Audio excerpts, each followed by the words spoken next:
এখন শুনবেন আজকের গুরুত্বপূর্ণ খবরের শিরোনাম। গাজায় ইসরায়েলি হামলায় নিহত 45,000 ছাড়ালো 17,000 শিশু। সিরিয়ায় আসাদের আমলের গণকবরে 1 লাখ মরদেহ, মার্কিন প্রতিষ্ঠানের দাবি। ইসরায়েলে হাইপারসনিক ক্ষেপণাস্ত্র হামলার দাবি হুতিদের। আসাদ নগদ অর্থ শূন্য করে পালালেও সিরিয়ার 26 টন সোনার মজুদ অক্ষত আছে। সিরিয়ার চাবি তুরস্কের হাতে, ট্রাম্প।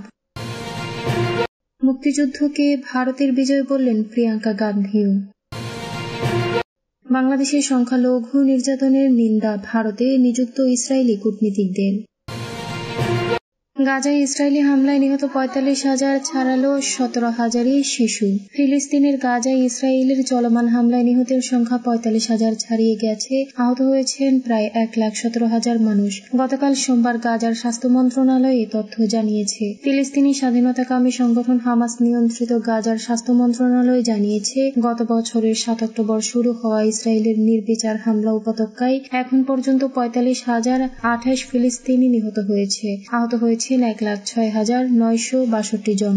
টানা 14 মাস ধরে চলা ইসরায়েলের এই হামলায় উপত্যকায় নিহত ব্যক্তিদের মধ্যে 17,000 শিশু বলে জানিয়েছে গাজার স্বাস্থ্য মন্ত্রণালয়। নির্বিচার ইসরায়েলি হামলায় গাজায় 11,000 মানুষ নিখোঁজ রয়েছেন আশঙ্কা করা হচ্ছে। তারা ধ্বংসস্তূপের নিচে চাপা পড়েছেন। 2023 সালের 7 অক্টোবর ইসরায়েলি হামলা চালায় হামাস। সেদিন ইসরায়েলে নিহত হন অন্তত 1,139 জন। ইসরায়েল থেকে 2 শতাধিক ব্যক্তিকে জিম্মি করে গাজায় নিয়ে আসা হয়। জবাবে সেদিন থেকেই অবরুদ্ধ গাজায় নির্বিচার হামলা শুরু করে ইসরায়েল, যা এখনো চলছে।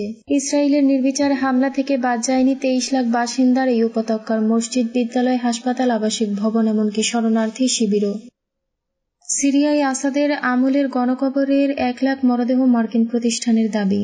যুক্তরাষ্ট্রভিত্তিক একটি সিরীয় পর্যবেক্ষক সংস্থা দাবি করছে, সিরিয়ার রাজধানী দামেস্কের উপকণ্ঠে একটি গণকবরে অন্তত 1 লাখ মানুষের মরদেহ রয়েছে। দেশটির ক্ষমতাচ্যুত প্রেসিডেন্ট বাশার আল আসাদের আমলে এসব মানুষকে হত্যা করা হয়েছে। পর্যবেক্ষক সংস্থার প্রধান গতকাল সোমবার বার্তা সংস্থা রয়টার্সকে দেওয়া সাক্ষাৎকারে দাবি করেছেন। সিরিয়ান ইমার্জেন্সি টাস্ক ফোর্সের প্রধান মুয়াজ মোস্তফা দামেস্ক থেকে টেলিফোনে দেওয়া সাক্ষাৎকারে রয়টার্সকে জানান, রাজধানী দামেস্ক থেকে 25 মাইল বা প্রায় 40 কিলোমিটার উত্তরে আল কুতাইফাহ নামের ওই গণকবরের অবস্থান।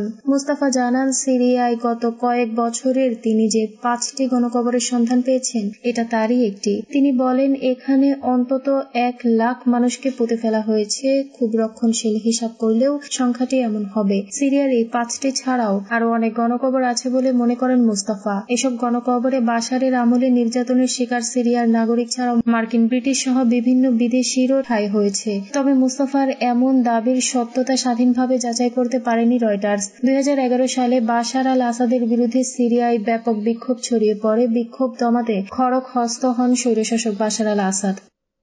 ইসরায়েলে হাইপারসনিক ক্ষেপণাস্ত্র হামলার দাবি হুতিদের। ইসরায়েলে হাইপারসনিক ক্ষেপণাস্ত্র হামলার দাবি করেছে ইয়েমেনের হুতিরা। তারা নিজেদের হামলাকে সফল দাবি করেছে, কিন্তু ইসরায়েল পাল্টা দাবি করেছে তাদের সীমান্তে ঢোকার আগেই ক্ষেপণাস্ত্রটি ভূপাতিত করা হয়েছে। হুতি বিদ্রোহীদের মুখপাত্র ইয়াহিয়া সারি গতকাল সোমবার টেলিভিশনে দেওয়া এক বক্তৃতায় জানিয়েছেন, ইসরায়েলের মধ্যাঞ্চল লক্ষ্য করে একটি ক্ষেপণাস্ত্র হামলা চালানো হয়েছে। হাইপারসনিক ক্ষেপণাস্ত্রটির নাম ফিলিস্তিনি 2। গাজায় ইসরায়েলের হত্যাযজ্ঞের প্রতিক্রিয়ায় হাইপারসনিক ক্ষেপণাস্ত্র হামলার কথা জানিয়েছে হুতিরা।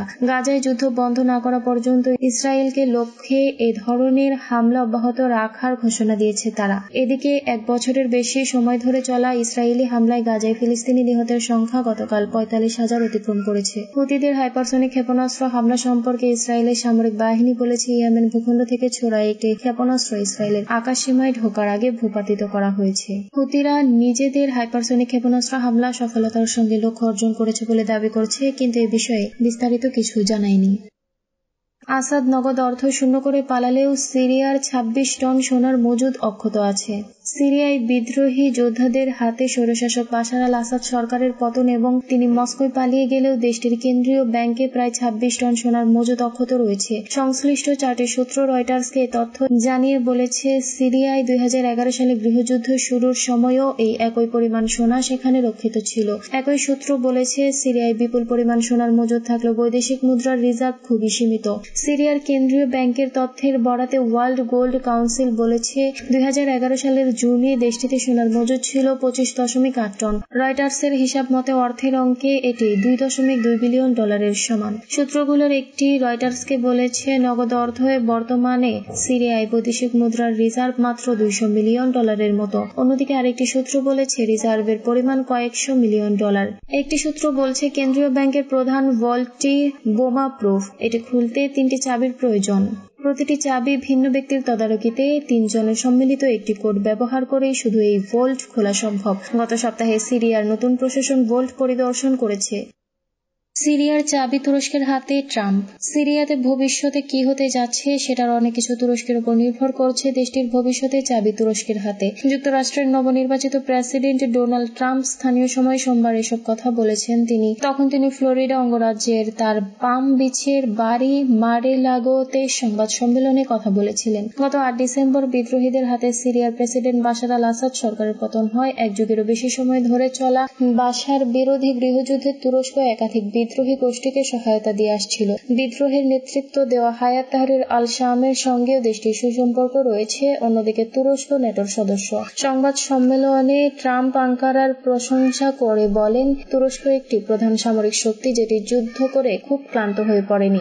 সংবাদ সম্মেলনে সিরিয়ার অবস্থানকারী মার্কিন সেনাদের বিষয়ে ট্রাম্পের কাছে জানতে চাওয়া হয়, কিন্তু তিনি এ বিষয়ে সরাসরি কোনো উত্তর দেননি। বরং তিনি তুর্কি সামরিক বাহিনীর শক্তি ও তুরস্কের প্রেসিডেন্ট রিসেপ তাইয়েপ এরদোয়ানের সঙ্গে নিজের সম্পর্ক নিয়ে কথা বলেছেন। তিনি বলেন, এরদোয়ানকে আমি মহান মনে করি। তিনি একটি অত্যন্ত বলিষ্ঠ ও শক্তিশালী সেনাবাহিনী গড়ে তুলেছেন।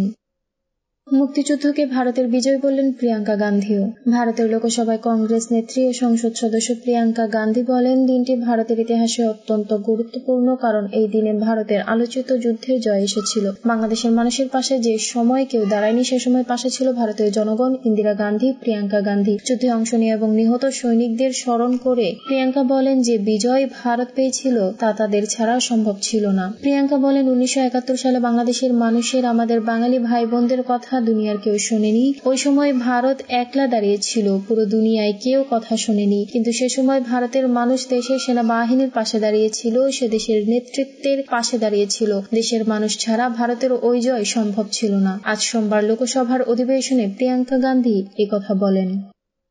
বাংলাদেশের সংখ্যালঘু নির্যাতনের নিন্দা ভারতে নিযুক্ত ইসরায়েলি কূটনীতিকদের। ভারতের মুম্বাইয়ে ইসরায়েলের কনসাল জেনারেল কব্বি শোশানি বাংলাদেশের সংখ্যালঘুদের উপর নির্যাতনের নিন্দা জানিয়েছেন। তিনি বাংলাদেশের হিন্দু সম্প্রদায়ের প্রতি সংহতি জানিয়েছেন। গত শনিবার ভারতীয় সংবাদ মাধ্যম ডেকান হেরাল্ডের এক প্রতিবেদনে বলা হয়েছে, মুম্বাইয়ের অনুষ্ঠিত ওয়ার্ল্ড হিন্দু ইকোনমিক ফোরামের প্লেনারি সেশনে বক্তব্যে এসব কথা বলেছেন ইসরায়েলের কনসাল জেনারেল কব্বি শোশানি। গত শুক্র থেকে রোববার পর্যন্ত এই সম্মেলন হয়।